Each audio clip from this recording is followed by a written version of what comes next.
I'm really happy to see all of you here today. I'm happy to see some of the same folks I've seen on Friday night and some of the folks I saw yesterday. And so I'm glad to see even some additional folks here today. My name is Kathleen Bond, and I serve as superintendent at Natchez National Historical Park. Thank you all for coming out to the park's first public programming at Forks of the Road, which was the second largest human trafficking market in the Deep South during the 30 years leading up to the Civil War. It's now our newest official park site, joining Melrose, the William Johnson House, Fort Rosalie, and the Natchez Visitor Center. This place where we're gathered today was once the site of human despair and suffering on an incomprehensible scale. But it found a measure of redemption as a recruiting camp for U.S. colored troops during the Civil War. Though the site's demolition by those soldiers largely erased its existence from Natchez consciousness for more than 100 years. And this area during that time grew into a bustling post-war business district. Now it has a new purpose: to bring a new level of truth and balance to the story of all peoples in Natchez. Today, I'd like to begin by recognizing some folks who've helped us bring us to this point in preserving the site and preparing it for its new public education mission. First and foremost, I would like to acknowledge the hard work and dedication of Sir Boxley and the Friends of the Forks of the Road Society, who have researched, advocated for, lobbied for, and conducted programming at the site over the past 30 years.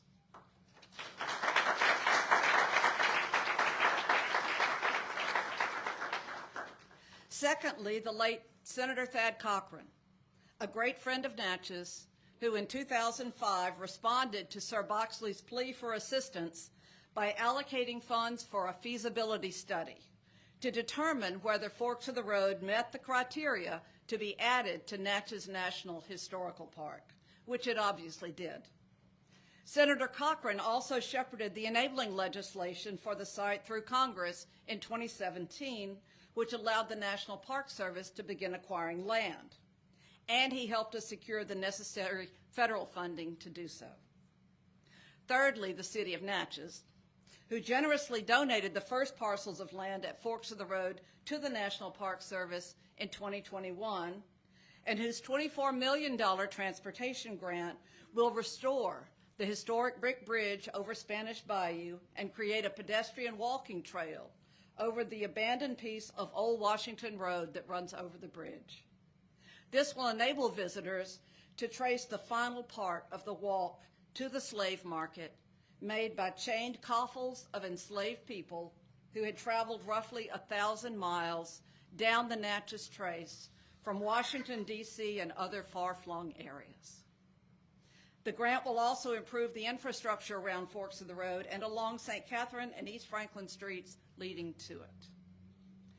A special thank you to District 94 Representative Robert L. Johnson III, who spearheaded the state bill that allowed the city land to be donated, and to U.S. Senator Cindy Hyde-Smith, who muscled the city's transportation grant out of its paused status last year.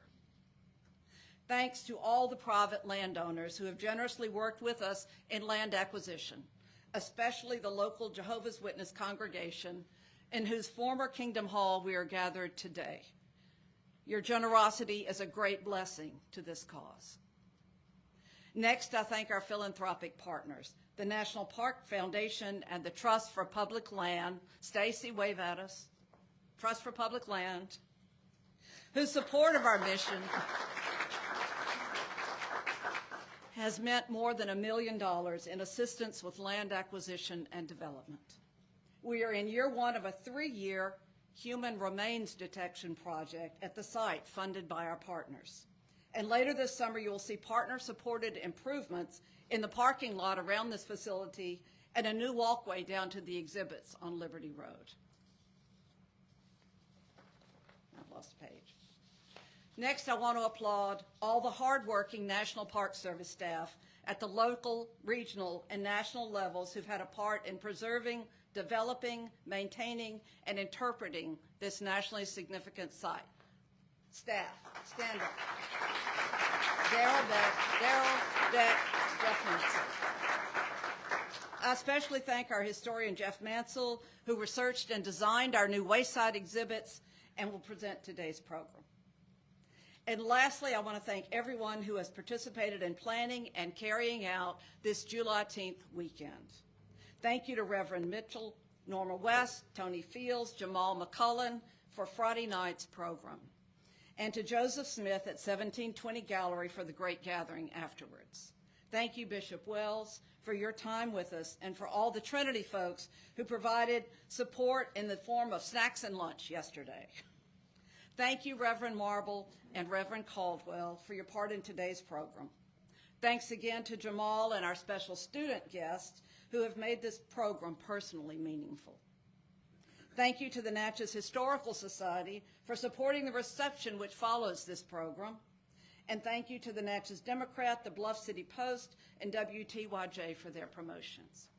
And now I recognize Reverend Clifton Marvel, pastor of Greater Macedonia Baptist Church, who will present our invocation.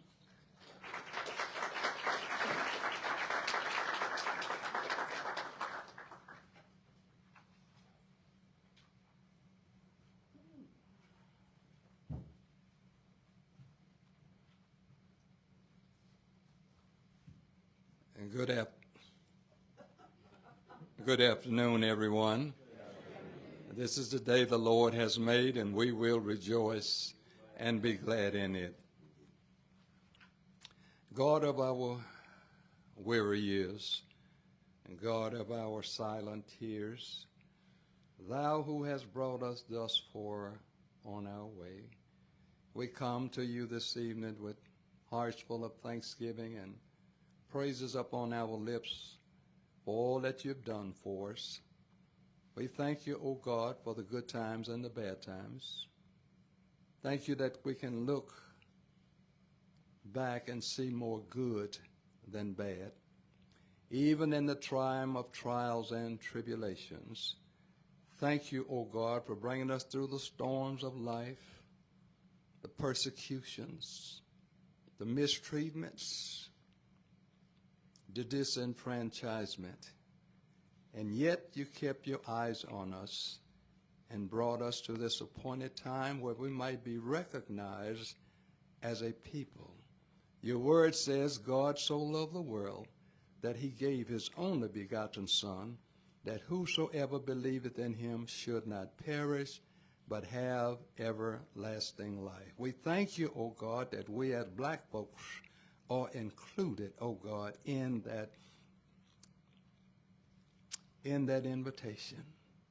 Now, Lord, we thank you for all those who participated, particularly Mrs. Kathleen Bond and all those who worked with her to bring forth this program and this great dedication. Remembering those, oh God, who paid the price a long time ago. Thank you for those who are from the other side of the aisle who are helping us to celebrate this occasion today. We give you praise, give you glory, give you honor.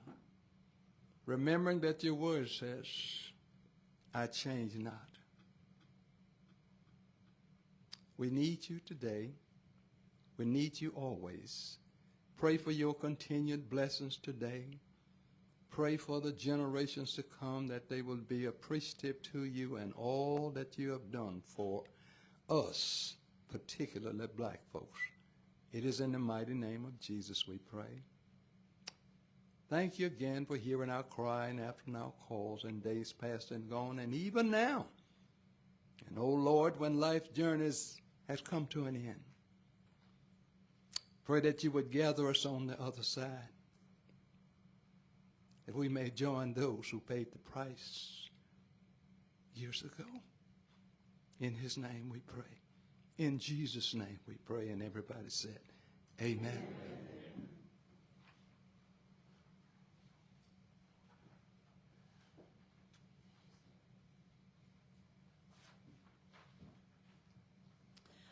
On the back of your program, you have some song lyrics, and I'm going to welcome Reverend Chase Caldwell, the Associate Pastor of First Presbyterian Church, who's going to lead us in singing. Everyone singing. Please join me in singing as you are able.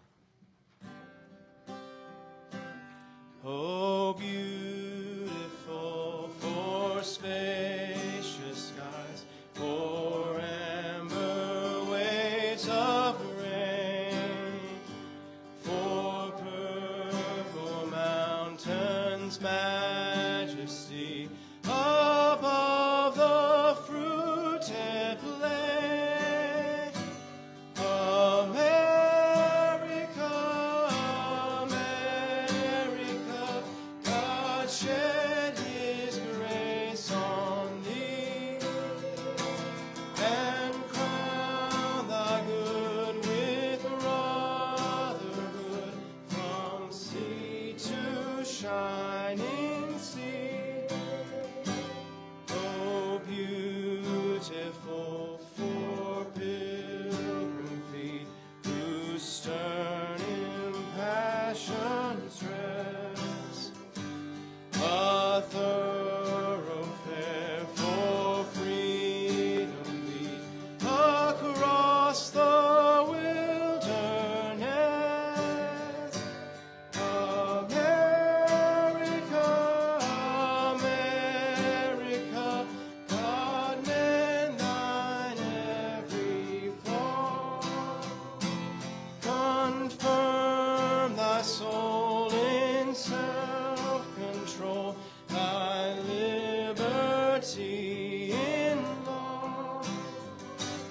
Oh, beautiful for heroes proved in liberating strife, who more than self their country loved and lived and life. America, America, may God thy glory find, till all success be nobleness, and every gain divine. Oh, beautiful for patriot dream that sees beyond the year. Thine alabaster cities gleam, undimmed by human tears. America, America, God shed His grace on thee, and crown thy good with brotherhood from sea to shining sea.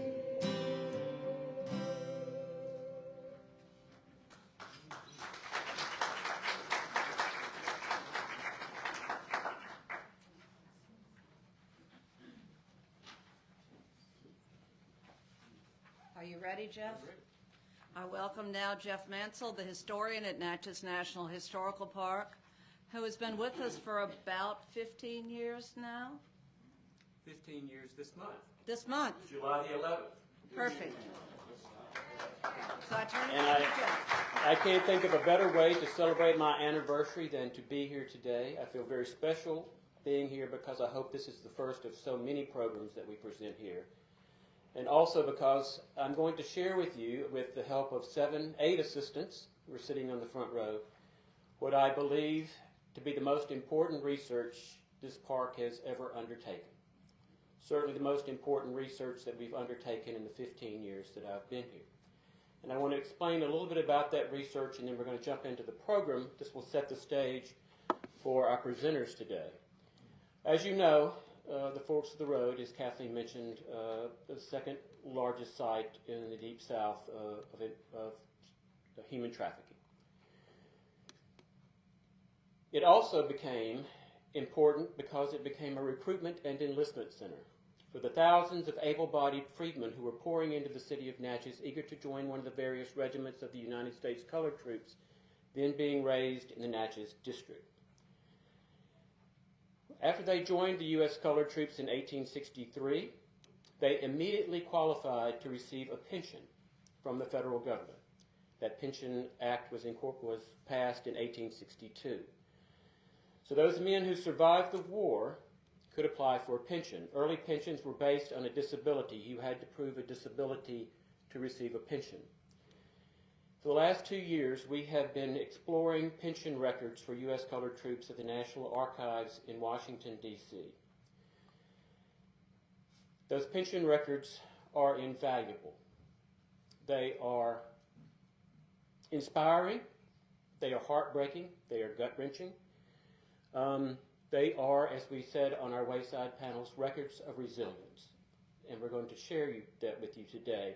Pension records changed, regulations changed in 1890. The federal government said you don't have to have a disability. If you're over 65, you can get a pension, your widow can get a pension, your children can get a pension. And of course, in that time, the pension office was flooded with applications for pensions. There were, for African Americans, getting a pension was particularly difficult. You had to have a marriage certificate. People who were enslaved didn't have marriage certificates. You had to have a birth certificate. There were no records of births for most of the enslaved people. So you had to call in your friends to come give testimony and support that they were there when you jumped the broom at Ravenswood Plantation in 1858. They had to testify that you were recognized as a common law marriage in your neighborhood. You had to testify that you were there for the births of their children. Also, as we'll see, the pension office acted as an early form of the VA, paying for your funeral, paying for what we would call hospice care today. The core of these records, however, is the personal affidavit by the person applying for the pension, who went to a pension attorney, James Dixon here in Natchez, and told their life story. And with the help of my assistants today, we're going to look at some of those. But first, we need to talk about what actually happened in Natchez on July 13, 1863, and why Natchez was occupied by federal troops. Anybody want to give a guess? Well, it's all due to this man, because in early July of 1863, this man, at the time he was colonel, he later becomes a general, Thomas Kilby Smith, made a little journey down the Mississippi River. He was heading to Port Hudson, which of course would not surrender until July 9th. So he's going down to Port Hudson. He's sailing past Natchez, and he looks up on top of the bluffs, and what does he see? A huge herd of 5,000 head of cattle. So he ordered his boat to come about and dock at Natchez under the hill. And he sent a missive to the civil authorities of the city of Natchez, warning them that if they permitted the transit of cattle or other munitions of war across the river for use by the enemy, he would burn and destroy Natchez. In reply, Mayor Dix, listen carefully, Dan, Mayor Dix wrote the following: "Your communication is duly at hand, and we, the city authorities, regret that you conceive it necessary to inflict such a penalty as you name upon the defenseless inhabitants of this city, for acts of which they are innocent and over which the city authorities have no control. To avert the calamity, however, we will present your demand to the military authorities without a delay. But at the same time, we would observe with due deference that we are at a loss to understand how the destruction of our city will accomplish the object you have in view." Smith did not like the tone of that reply and proceeded to carry out his threat, destroying some 60 boats and skiffs tied up along the river, until a city marshal came and, according to Colonel Kilby Smith, begged like a dog. On his return to Vicksburg on July 10th, Smith again noticed cattle along the riverbank, evidently transported there for use by the rebel army. So he fired a dozen shells into the herd of the animals, dispersing the herd and the cattle drivers as well. Crowds had gathered along the bluffs at Natchez to watch Smith's boat going up the river, to watch Smith's boat pass, and as he noted, we took on, his words, his quote, Negroes from point to point as they rushed up to the riverside. These stalwart men seeking liberty under the folds of the American flag.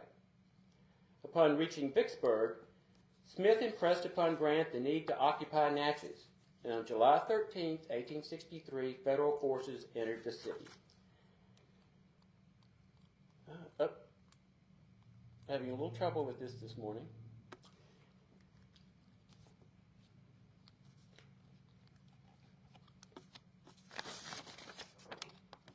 Three days later, Brigadier General Thomas Ransom, as you see here, filed his official report. I have the honor to report that at 3 p.m. on the 13th, I landed with my command and occupied this city without opposition. The people of Natchez were completely surprised and hardly realized our intention until the place was fully occupied and picketed. Ransom captured 20 rebel officers and soldiers as they were attempting to escape. He established a provost guard and took possession of the telegraph office and the courthouse. He captured the much-needed and highly prized herd of cattle that Smith had seen from the gunboat, but he regretted that if he had arrived only 24 hours earlier, he would have been able to capture 150 wagons loaded with supplies destined for Confederate General Kirby Smith. So yes, it gets confusing when you're talking about Natchez Civil War history. General Kilby Smith on the Union side, Kirby Smith on the Confederate side. You have to keep those Kilby versus Kirby. Have to keep that straight. In an article to his state paper written soon after the occupation on July 25, 1865, one private of the 14th Wisconsin said, "Our brigade, quite unexpectedly to the citizens of this goodly city, landed there on the 13th, gobbling up several officers of Kirby Smith's command, which is dodging round on the Louisiana side of the river. These Confederates were airing themselves among the hills of Natchez."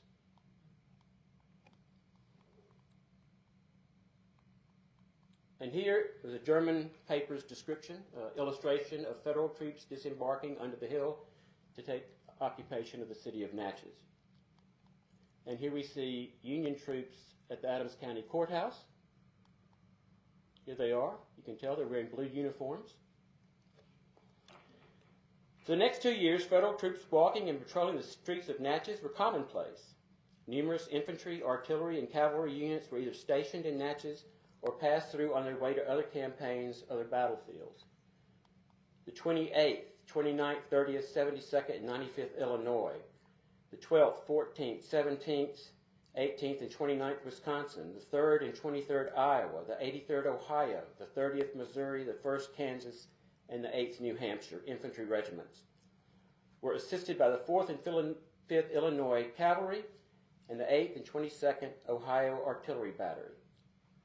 And most importantly, these Yankee units served alongside those locally recruited companies of recently freed African Americans who now comprise the ranks of the 58th, the 70th, and 71st regiments of the United States Colored Troops and the 6th Colored Heavy Artillery. For the federal troops who had survived the siege of Vicksburg and were now posted to Natchez, the new assignment was almost an R&R, a welcome reprieve, rest and relaxation. One soldier of the 12th Wisconsin described Vicksburg as a city of cemeteries. Remembering severe sickness and death among our comrades are brought very vividly and painfully to our minds. The foul drainings of the filth-drenched soil and the impure air which sweeps over its surface, loaded with dead horses and mules, manure heaps, and other nuisances deposited during the siege and which have not yet evaporated. The soldier had no doubt that the fresh air and the good water, along with the vegetable markets of Natchez, wrought wonders among the sick federal troops. Upon their arrival at Natchez under the hill, federal troops now had the opportunity to obtain fresh fruit and vegetables. Hosea Rood, what the 12th Wisconsin recalled, fresh fruits and vegetables were brought out to us for sale, and the roadside near camp became a lively market. Former slaves came from the backcountry in high-boxed wagons. When these sons of Africa came fully to understand the demand for their fresh produce in our camp, they simply raised their prices. One soldier of the 14th Wisconsin described Natchez to the readers of his state paper as a beautiful city of about 11,000 inhabitants. The streets cross each other regularly at right angles and are shaded by splendid trees thickly standing on the side of every street at regular intervals. General Ransom found ample supplies of sugar in the storehouses of Natchez, as well as large quantities of lumber at Leland Ross' establishment under the hill. He asked permission to confiscate the fine horses, mules, cattle, and other stock from the surrounding countryside. But in his report to General Grant, filed only 3 days after the occupation, Ransom referred to one issue that would become, undoubtedly, the most serious problem to face the occupying forces in Natchez.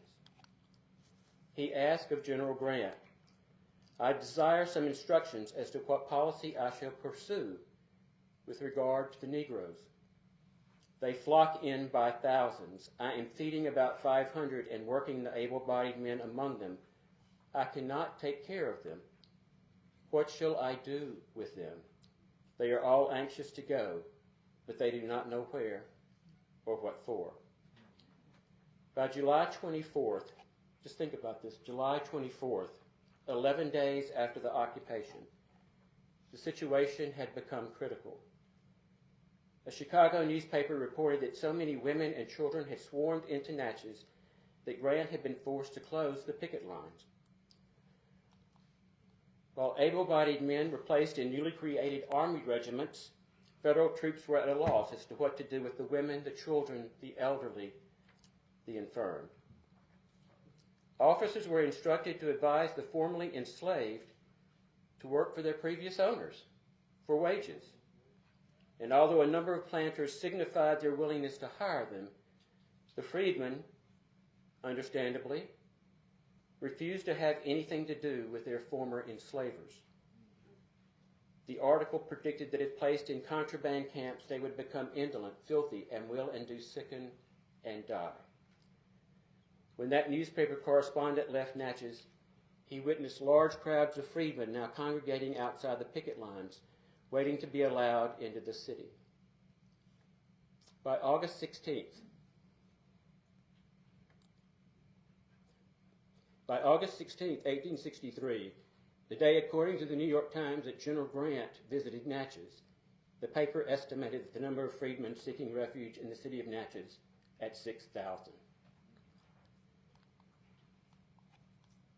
In December 1863, Captain Avery Johnson of the 28th Illinois prepared the first post-report for the new fortification then under construction in Natchez, which we all know as Fort McPherson.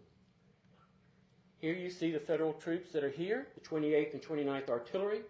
We also see the early U.S. colored troops known as regiments of African descent. A total of 4,322 soldiers were posted to Natchez that month. 2,058 serving in the colored troops, 2,034 in white regiments. But especially noteworthy in this first report is the record of 3,112 men, women, and children now living in the makeshift settlement located just north of Magnolia Vale and the Yankee Barracks stretching along the banks of the Mississippi River. Here, of course, is the federal map of 1864, and here you see the contraband camps located north on the Mississippi River.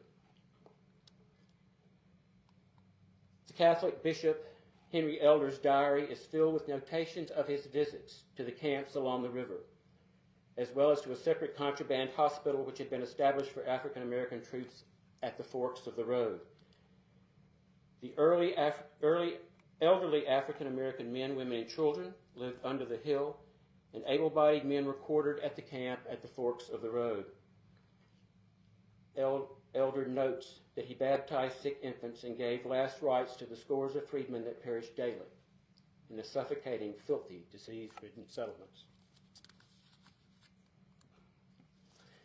On February 19, 1864, Samuel Swain, a member of the 12th Wisconsin, and his roommates witnessed the inspection of the 58th U.S. Colored Troops at Melrose, the property then of John McMurray, now owned by the National Park Service. Swain recorded in his diary, "The freedmen make a very fine soldier." In addition to constructing the fort and serving on picket duty, these soldiers engaged in a series of heated skirmishes against rebel guerrillas in Louisiana and in battles against Wirt Adams' cavalry near Kingston. Members of the U.S. Colored Troops soon earned the respect of their white counterparts. On November 13, 1863, just 4 months after the occupation of Natchez, Lieutenant Colonel James Proudfit wrote to his wife that a detachment of U.S. Colored Troops had been sent out to accompany a forage train, were attacked by an equal number of rebels. It was a smart affair, and the Negroes behaved splendidly, Proudfit observed. The Negro will fight and makes in every way a splendid soldier. I say this because I never thought they would. Oh, how I was mistaken.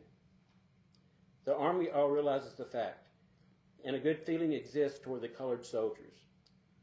Good conduct and bravery extort respect, and the prejudice against color is breaking square down. Here you see, of course, some of the members of the U.S. Colored Troops at their barracks. And naturally, I keep using this image of Tom Dare because it's the only image we have of a man in uniform of a local U.S. Colored regiment. And naturally, the men who joined the USCT were proud of their uniforms, and at least in one instance, provided a detailed description of it in his pension records. Kahari McNeil is going to read the pension record for Nicholas Jackson. And here we see an image from Nicholas Gordon, who is also known as Nicholas Jackson's pension record. So,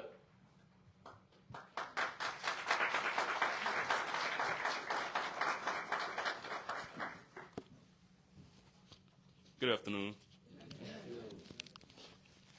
The pension testimony of Nicholas Jackson, alias Nicholas Gordon. Washington, Mississippi. I'm a former and able to work. I'm the identical man that rendered service as a private in the company's 6th Regiment of the U.S. Colored Heavy Artillery, enlisted in December 1863 and was discharged in May 1866. I served 2 years and 6 months. I was born on Orman Plantation, about 13 miles from Natchez on Woodville Road. I lived there till the Yankees came. When they came, I was told I was 27 years old. Orman Plantation was owned by Dr. Newton Mercer. My father's name was John Jackson, and my mother, who was not married to him, was named Isabel Gordon. Both belonged to Dr. Mercer. Just before my enlistment, I was on the plantation when Colonel Farrell came along on a horse with a lot of soldiers and told us that we all had to fight for our freedom, and I, with the wagons load of darkies, came to Natchez and enlisted. I know my age by remembering that Mr. Wilmer Shields, agent for Dr. Mercer, told Colonel Farrell when he came for us with his company books. He told him all our ages, and I remember I was 27 at the time. My birthday is Christmas Eve. I do not know what year I was born, and I have lived at Lower Hill Plantation since my discharge.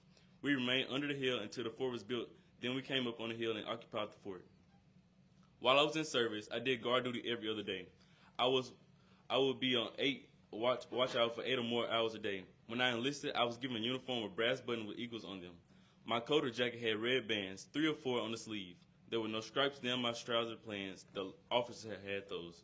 I was given 2 shirts and 2 pairs of drawers. I was furnished with socks and shoes, and I had an overcoat with a cape. The overcoat almost came to the ground and had no red color on it.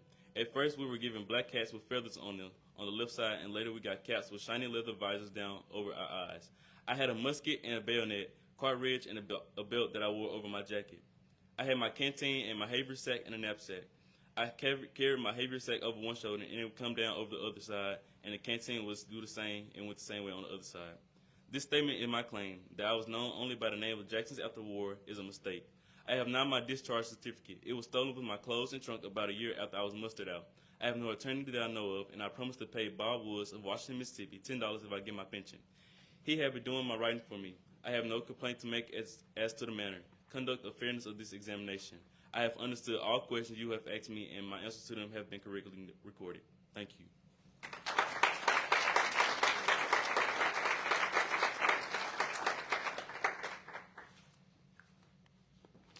In the fall of 1863, members of the U.S. colored troops joined members of the 12th Wisconsin in destroying the slave pens at the forks of the road.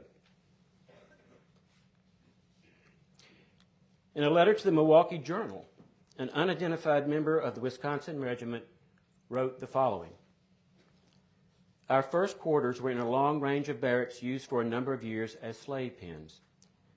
Very many of the men composing the regiment had been sold in them, brought from Kentucky, Tennessee, Virginia, and other slave states. In large gangs, ironed, they were placed in these dungeons until a sale could be effected. These buildings were situated in the outskirts of the city and owned by an Irishman, the worst secessionist in the whole country. As the position was very much exposed, we were ordered to construct barracks within the fortification and to tear down these slave pens to obtain lumber to build them. This order was received just at evening and was hailed with the wildest enthusiasm by these men who had been chained, gagged and whipped, and suffered tortures unutterable within these same walls. And through that long night they worked with a terrible earnestness, and the morning saw the slave pens of Natchez leveled to the ground, never, it is hoped, to again be reconstructed. During this work, many a thrilling reminiscence was recalled of the cruelty of traitors, of sad partings of husband and wife, of inhumane fathers selling their own children, and 1,000 other incidents illustrating the detestable statistics of society in the South. In 2020, while we were at home from our jobs during COVID, I decided, what could I do while I'm at home that would be helpful to the National Park Service, to the Natchez National Historical Park? And so I looked at the enlistment papers of all the men in the 58th U.S. Colored Troops. And here you see one, George Williams. There's some wonderful things about these particular enlistment papers. It, of course, tells us where they were born. He's in Adams County, Mississippi. It also tells who his enslaver was. And that would help us place this person on a particular plantation or somewhere in the Natchez vicinity. Gave his age, a description, those kinds of things. So then I took that information and made an Excel spreadsheet of about 1,500 names. And here you see all the information that was taken from those enlistment papers. I remember so clearly, if you notice one thing about these records in this category: died, died, died, died, died, died, died, died, died, died, died, died.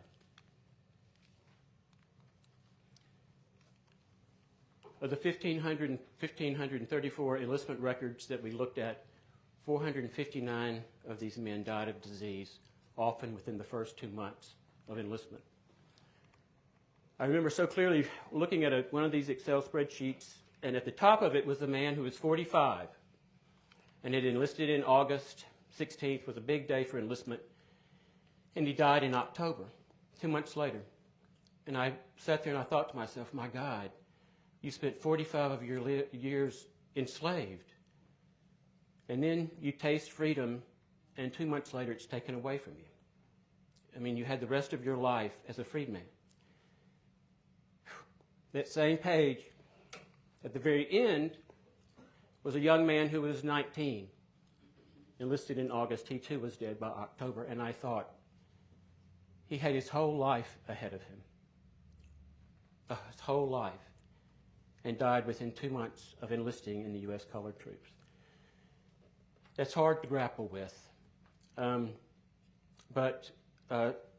we're going to hear now from someone else who dealt with that. And Harmony Patton is going to read from the pension record of Miss Cheney Beatty.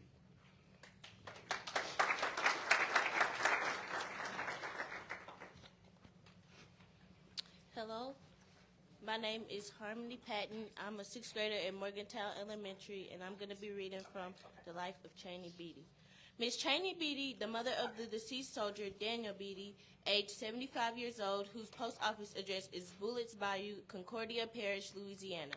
In 1864, I lived at Good Hope Plantation, adjoining Bullets Bayou, Louisiana. I has never moved from there up to this date.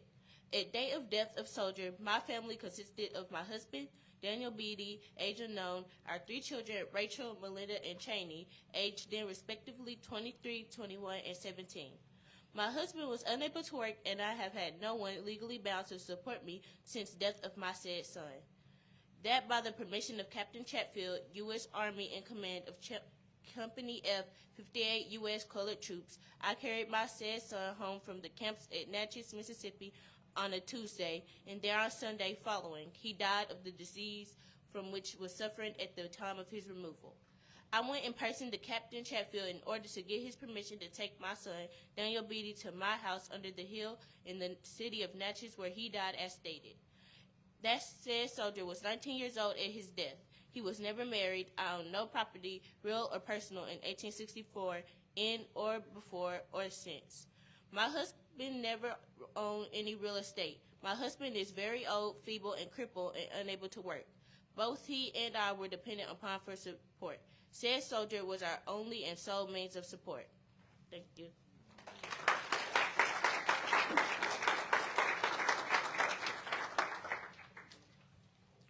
We speculate here that when she says she went to the forks of the road, the camp there, the hospital, asked for her son to take her son home to die. She did that on Tuesday. He dies on a Sunday. That she very well may have been taking him to the contraband camp where she was living at that time to die. Heartbreaking story. Oh, I'm sorry, and here's a picture. Sorry, I should have advanced that. This is the part from Cheney Beatty's application. So last year, the Natchez Reads program was launched, and the first book that they selected was, of course, Horse by Geraldine Brooks, Pulitzer Prize winner, author. This book, of course, set in Natchez, partially. The great horse Lexington, owned by Adam Bingaman, trained by Colonel Pryor. So this book, we're celebrating this book in the Natchez Reads program, and all of a sudden we come across this pension record by Hagar Washington. And to share that with us is Layla Wesley.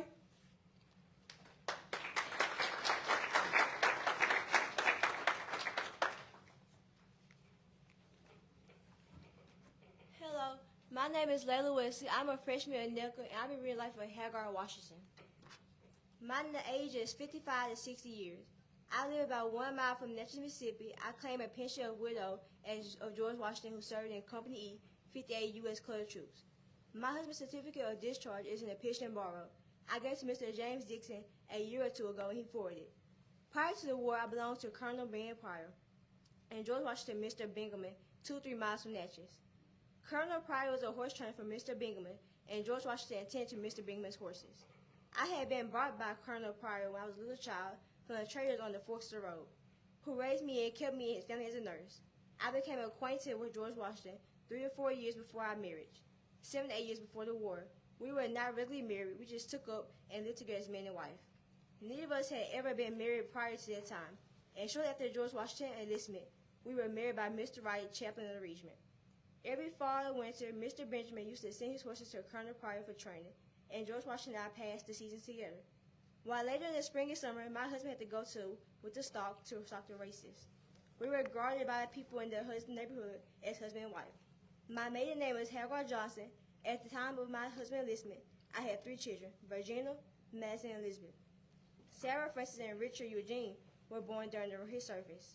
I don't know the month and year of my husband's enlistment. He joined the Army the following week after the Yankees came to Natchez. I came to Natchez with my husband when he enlisted, and I lived there all the war. During the latter part of the war, my husband was shot on the way from Brookhaven. He did not die right away, but was picked up by an ambulance and died before he got to Natchez. I learned of my husband's death shortly after its occurrence from family Emily Craggett and Millie Roach, who came to Natchez from Brookhaven about that time. They saw my husband before he died, and no one else told me the news. I don't know the dates when my children were born. I only remember that Lizzie and Richard were born on the 4th of July. I have lived in the same neighborhood ever since my husband's death, have not remarried, and depend on my manual labor for a living. I have understood your question, and my answers are correctly recorded. Thank you.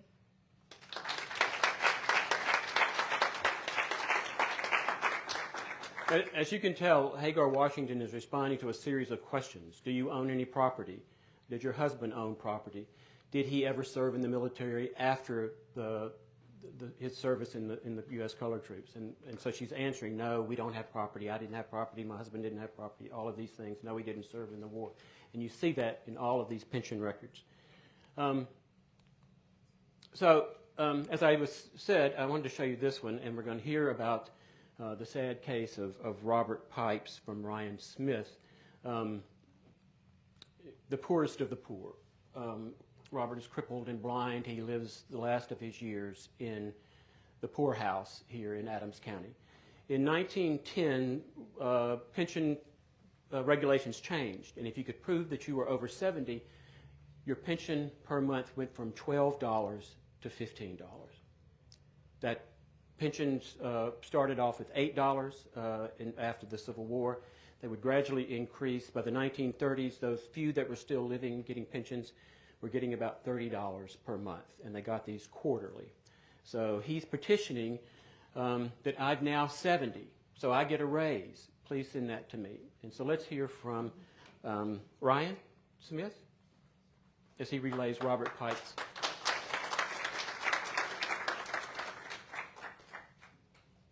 Good afternoon.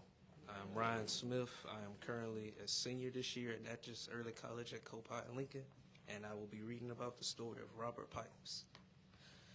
I have no way in which to prove my age, as there is no family Bible, plantation, or other record of my age in existence that I know of. Now, I am ignorant, not being able to read nor write, and I have to depend upon my own memory altogether. So I'm going to give a little of my own personal history, which perhaps will give the Honorable Commissioner an idea about my age. I was born in Louisville, Kentucky. I belonged to a slave owner named Samuel McAdams, and when I had arrived at the age of 24 years, my owner, Mr. McAdams, sold me to a slave trader, Mr. Otterborn, who brought me together with two other slaves to Natchez, Mississippi, and sold me to a Mr. Lewis Pipes, who was a big slave owner in Adams Cattle, Mississippi. The trader sold me to Pipes for 25 years of age. Mr. Pipes owned me until I enlisted in this army. I can't tell how many years Mr. Pipes owned me prior to my enlistment, but I do know that it was a good many years. I married a while at least after Mr. Pipes brought me and had 5 children by this wife of mine before that war of 1861 through 65. The oldest child lived to be 4 years of age and died.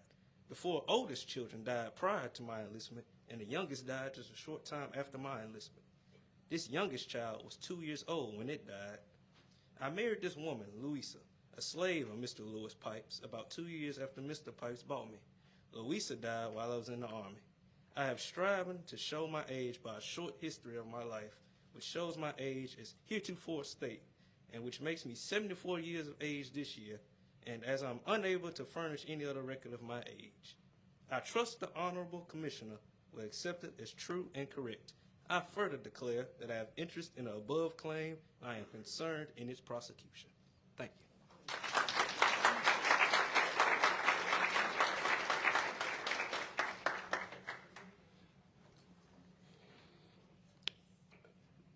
London.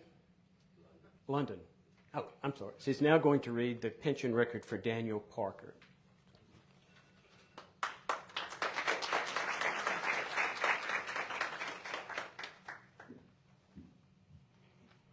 Good afternoon. My name is London Smith, and I am an upcoming junior at Natchez Early College at Caldwell. On the behalf of Anthony West, I'll be reading the pension testimony of Daniel Parker. I am claimant above named, and have to state that there is no record of any kind of my age. The only way I know of my age is what my mother told me when I returned from the service. She was then living and got the date of my birth from the people who owned me and on every Christmas Day until she died. She would give me a birthday dinner. I have always kept the date by memory since discharge. I cannot get any evidence from any of the white people or my family, as they are all dead. The only evidence I can give is what I have already given, and that is what I have kept from my memory, from what my mother told me, and that I was born on December 25th, 1833. Daniel Parker's petition for an increase in his pension was rejected on his inability to prove he was over 70 years of age. He wrote the following: I have been notified concerning my claim under Act of February 6, 1907 being rejected on ground that I cannot prove my age to be over 70 years of age. I must stay honorable, sir. I pray this opportunity to prove my age by competent witnesses whose statements are enclosed, as I have no record of my age. As a witness for Daniel Parker, Andrew Hill made the following statement. This is to certify that I am personally acquainted with the claimant. Daniel Parker. He was sold when Buchanan and John C. Breckinridge was elected President of the United States, and my recollections was that it was in 1855, and his wife was raised in the neighborhood with me in Madison County, Kentucky, and she was sold to Dick White, and there was 40 in that gang that was sold in Natchez. I may be 2 or 3 years older than Daniel Parker, but I know he is over 70 years of age. Thank you.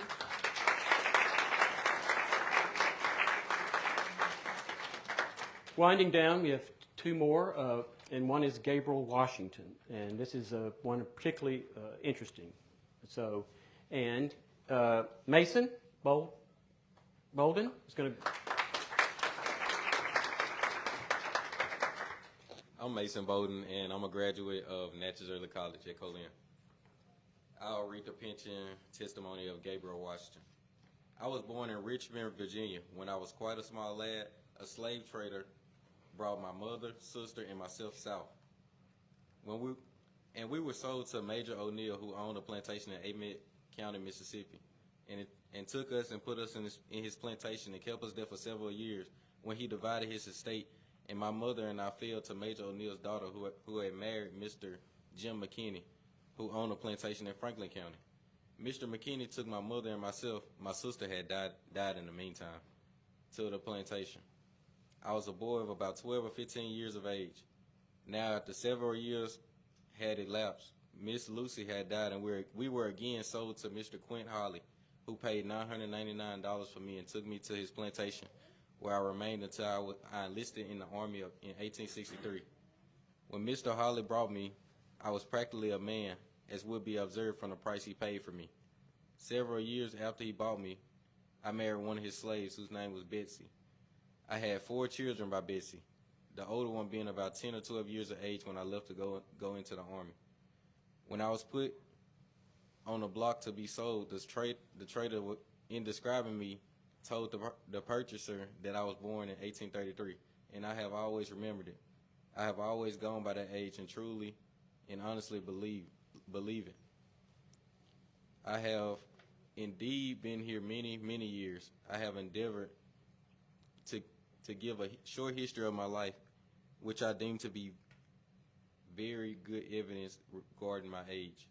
I trust sincerely that my evidence may be accepted and I'll be rated accordingly. Thank you. So, Gabriel Washington is also applying for an increase in his pension, but there's a twist to his story. Gabriel Washington's wife, Susan, filed an application with the pension department. She stated that he had abandoned her, and she wanted half of his pension. This is 1890s. Now, Susan Washington had been enslaved at the place that we're all familiar with. She had been enslaved by George Marshall at Lansdowne. So George Marshall's son and his wife and their sister Agnes all wrote in support of Susan. Here's the letter from George Marshall to the Commissioner of Pensions. Dear Sir, we're writing in the circumstances of Susan Washington. And guess what? Susan Washington was given half of Gabriel Washington's pension. I don't know, but let me just think about this. And I'm going to be just blunt. A black woman in Natchez, Mississippi is seeking half of her husband's pension from the pension office in Washington, D.C. and gets it. I find that remarkable. I mean, I'm good for her. I mean, yeah. But when I read that, I was like, are you kidding me? She was successful, and here it is. Why? Because you deserted her in February 1901. So yes, she gets a pension, and she gets half of your pension. So in the last one of our student presentations is about this. I had a wonderful intern that went with me to Washington, Destiny Wiley-Yancey. She's a PhD candidate at Vanderbilt. And so she and I hit the ground running. She stayed there for 10 weeks. We have today only 134 pension files. But considering that some of these pension files are 200 pieces of paper, and we scanned each and every piece of that paper in that pension file, we thought we had done a remarkable job. First day, very first day we're there. I'll never forget it. Destiny went into the reading room where they would bring you out the files. They brought you 5 at a time. I was busy looking at the company books for the various companies in the regiment, which are boring, nothing much to find there. I got up and I walked into the pension room where Destiny was, and there was a crowd of National Archives staff around her. And I thought, oh my gosh, what did she do? Did she drop her pencil? They're so strict there. If you don't put your pencil in the right way, they, come over and correct you. And I walked up, and Destiny, one of the first pension files she had opened, contained this image of the man. His widow was applying for the pension, and she sent in this picture of her husband. And so to tell us the story about this, Serenity, Pat, you're on. Thank you.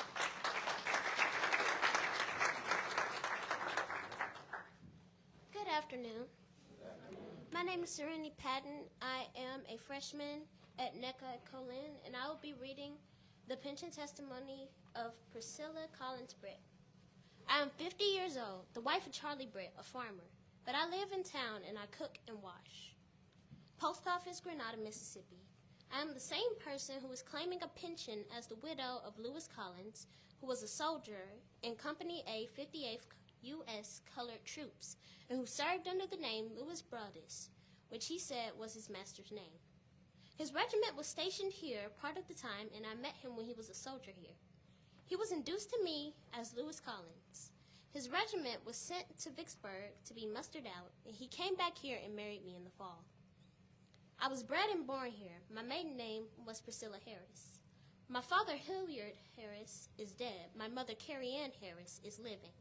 My mother and I were slaves to Mr. Ralphie Coffin.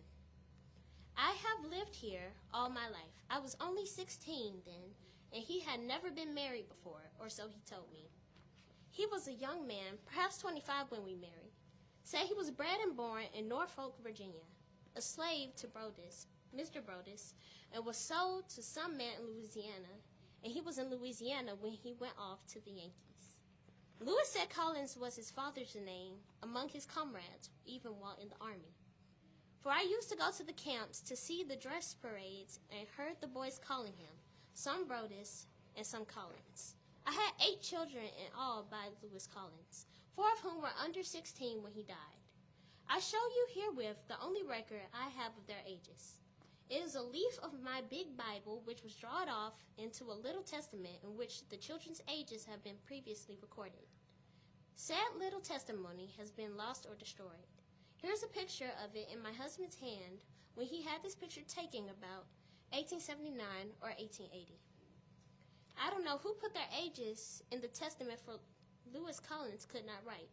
So it must have been by some of my older children after they grew up and learned to write.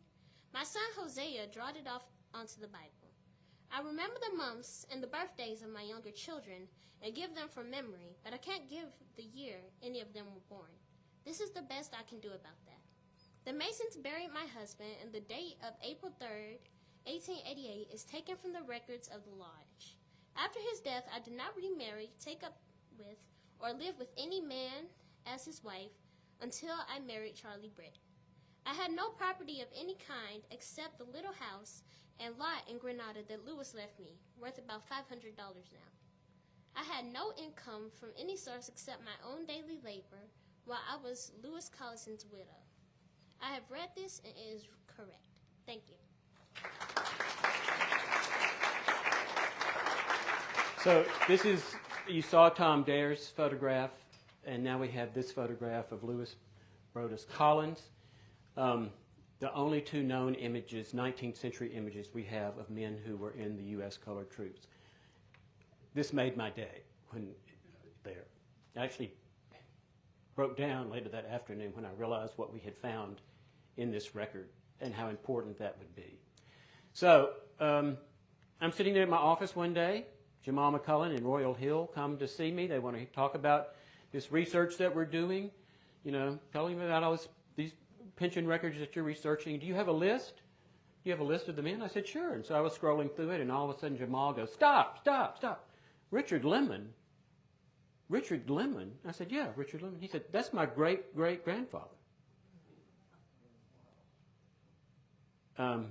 So Jamal, I'm going to call on Jamal to tell us a little bit about that and his experience looking at these pension records and what that all means to him.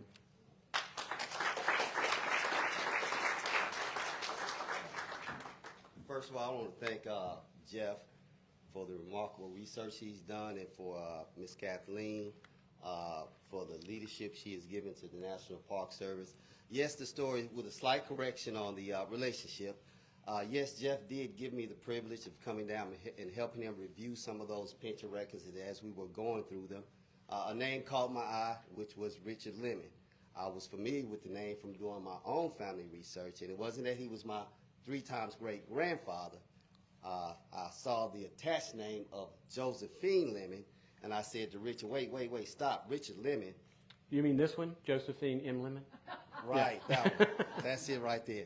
I said, wait, stop. I said, I know Josephine and Richard Lemon because Josephine Lemon was Josephine Hintz, which was my 3 times great-grandfather's sister.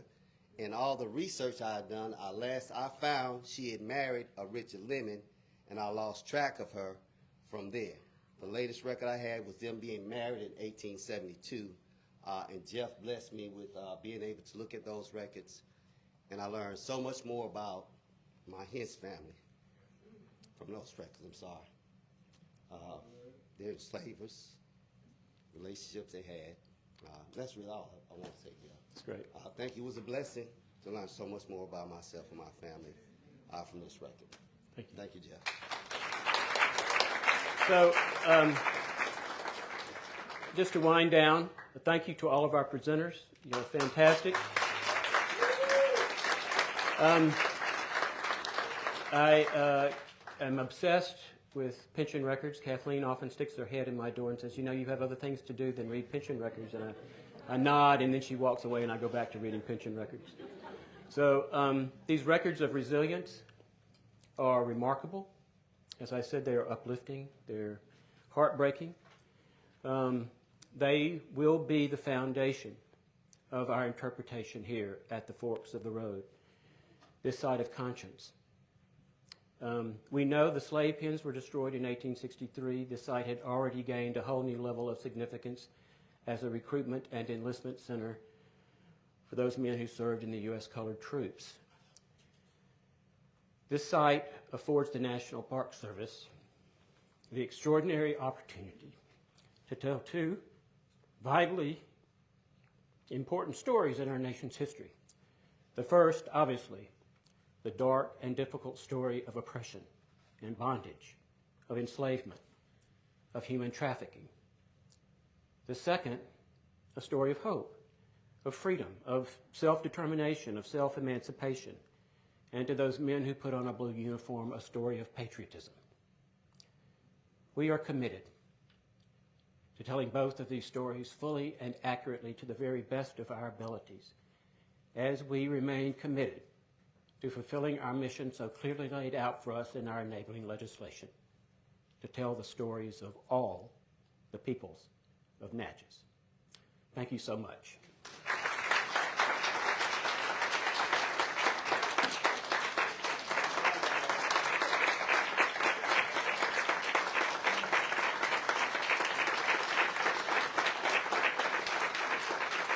Thank you.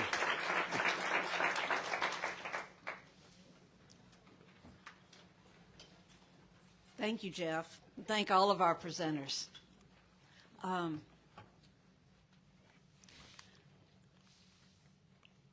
This is an unimaginable day for me. I never thought we would be sitting here, but God works in mysterious ways, and I'm glad to see it. Now I would like to recognize the Honorable Mayor Dan Gibson and let him share a few remarks.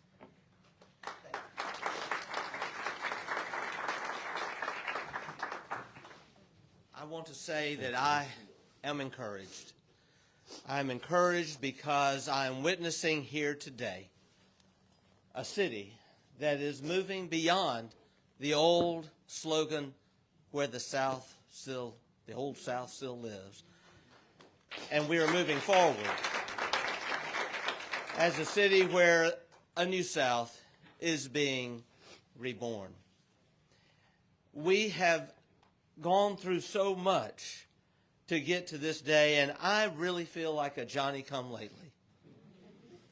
I was so blessed to become mayor in 2020 at a time where there was a national urgency for returning to those principles of equality. And to see in our city a growing urgency to tell all of our story. And to come in office at a time where I was blessed to be able to just move in working beside people like Kathleen Bond, who has so long been at the forefront of this effort.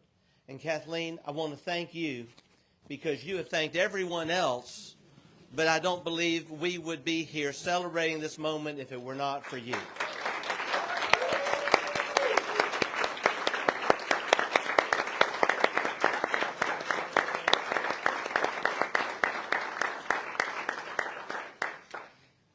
There are so many who have for so many years worked to get to this moment. And I'm so glad you mentioned someone I first met in high school, Senator Thad Cochran. And I also think back to that beautiful day. It was a hot day, June 18th of 2021. Little did we know that that Friday would be the very day that our federal government would declare a national holiday and people would have their first federal day off to commemorate Juneteenth. We were here, Senator Roger Wicker was here. Our then Congressman Michael Guest was here. Many of you were here, raise your hands, when the city of Natchez gave this sacred site to the Park Service. I also, though, want to mention those who are here in spirit. Yes, Senator Cindy Hyde-Smith and also our Congressman Benny Thompson. One thing that people don't realize is that this has been a bipartisan effort from the beginning. And it was so great in 2021 when all of these who serve us and represent us in Washington worked together to get almost $1 million to make these land acquisitions possible. I am encouraged today that we have these young people who are dedicated to being a part of this ongoing history of Natchez. And you've done a remarkable job today.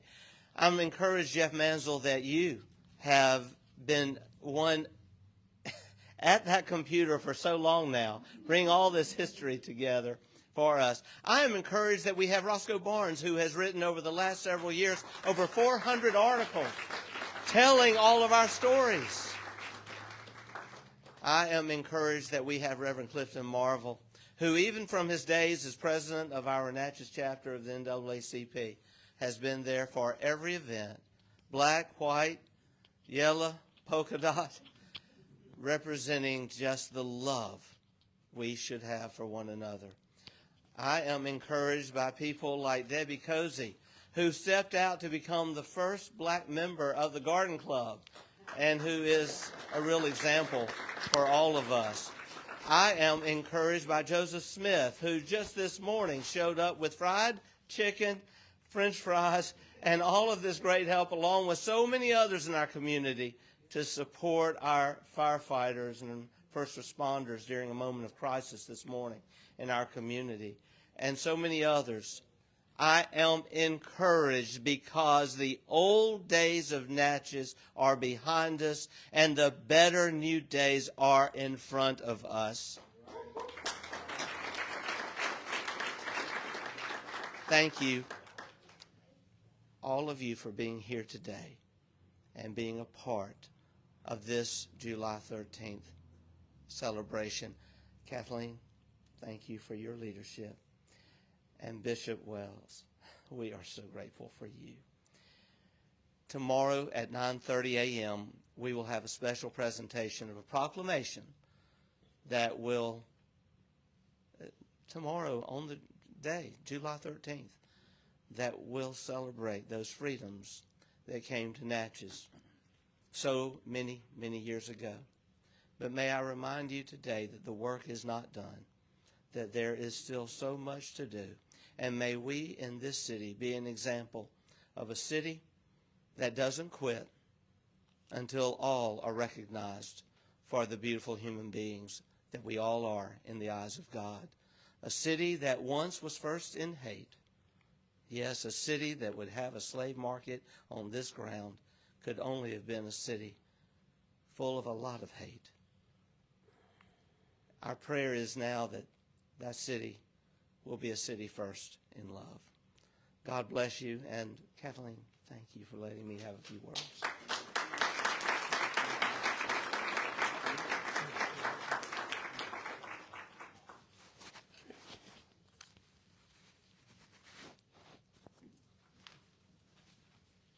Thank you, Mayor Dan. I'm now going to invite Bishop Wells to join us and to share a few remarks and give us a benediction, and then Reverend Chase Caldwell will lead us in some more singing.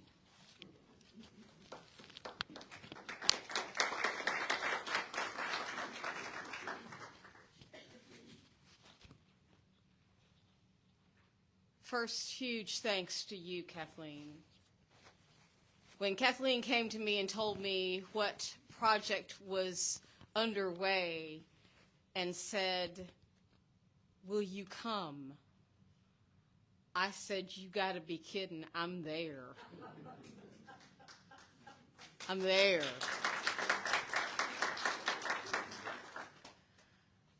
There is nothing more important for us, and Mayor, thank you for your comments. There is nothing more important for us as human beings today than making visible those who have been invisible for too long, for humanizing those who were not human.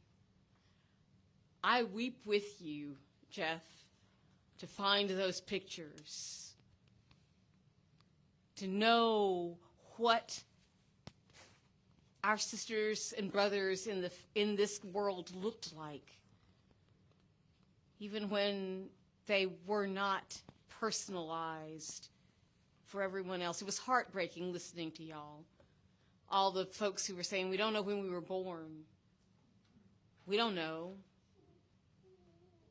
We just, know there's some names written down somewhere, but we don't know when we were born because it wasn't valuable enough. Today we're making those people valuable. We're making them human as God made them human to start with. I'm so grateful to everyone from the community who has come. I'm grateful to Kathleen and to all the team at National Park Service. I'm grateful today to be part of making lives visible. And I second you, Mayor, for this to be a turning point for Natchez. A day that is a different day, a day that we recognize wholly and completely that we are all made in the image and likeness of our God, that we're all valuable in God's sight, and that these stories that have been hidden for too long are part of all of our history, stories that are valuable that we all need to know, and stories that will make us all better human beings for knowing them. Thank you all for letting me be with you this weekend.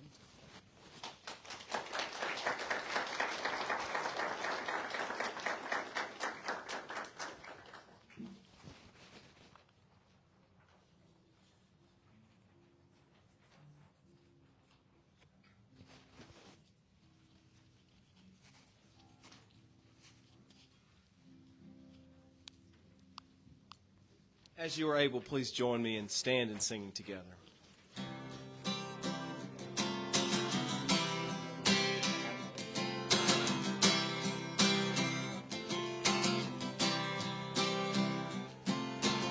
We shall overcome. We shall overcome. We shall overcome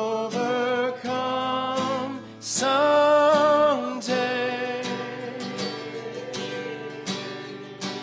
Oh, deep in my heart, I do believe we shall overcome someday.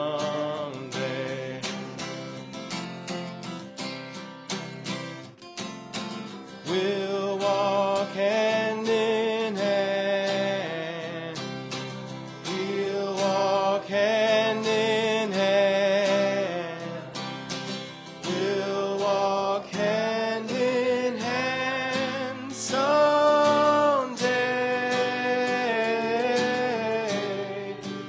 Oh, deep in my heart, I do believe we shall overcome someday.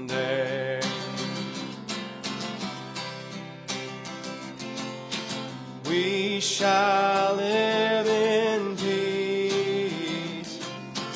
We shall live in peace. We shall live in peace someday.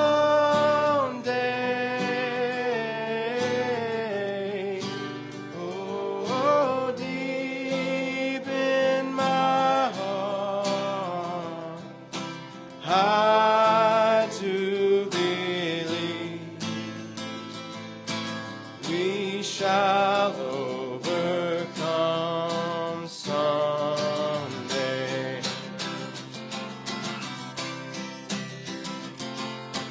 We are not afraid. We are not afraid. We are not afraid today.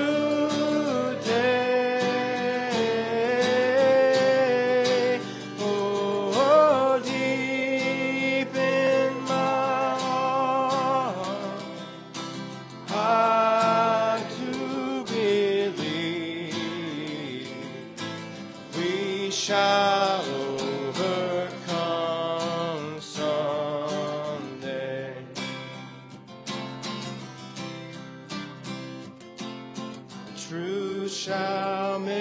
make us free. The truth shall make us free. The truth shall make us free someday.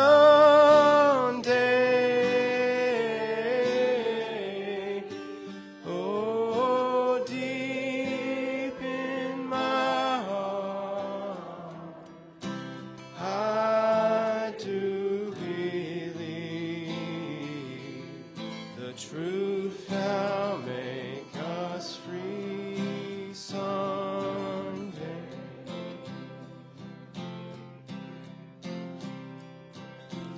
We shall all be free. We shall all be free. We shall all be free someday.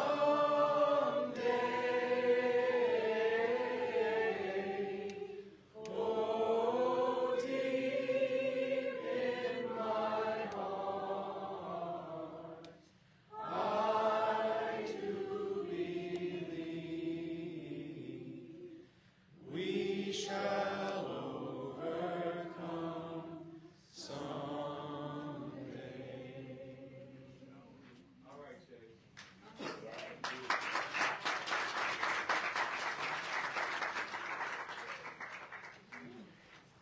Again, thank you all for coming. I hope that you will come out on Tuesday night when we'll have our next Natchez Reads installment at the Historic Natchez Foundation, and Dr. Ed Bond, sitting on the back row, will be our speaker. And refreshments begin at 5:30, and the talk will begin at 6 p.m. So I hope to see you Tuesday at the Historic Natchez Foundation and on the courthouse steps at 9:30 in the morning. City Hall steps, not courthouse. City Hall. Thank you so much, Dan. And we are going to have cake and lemonade in the lobby. So please join us there.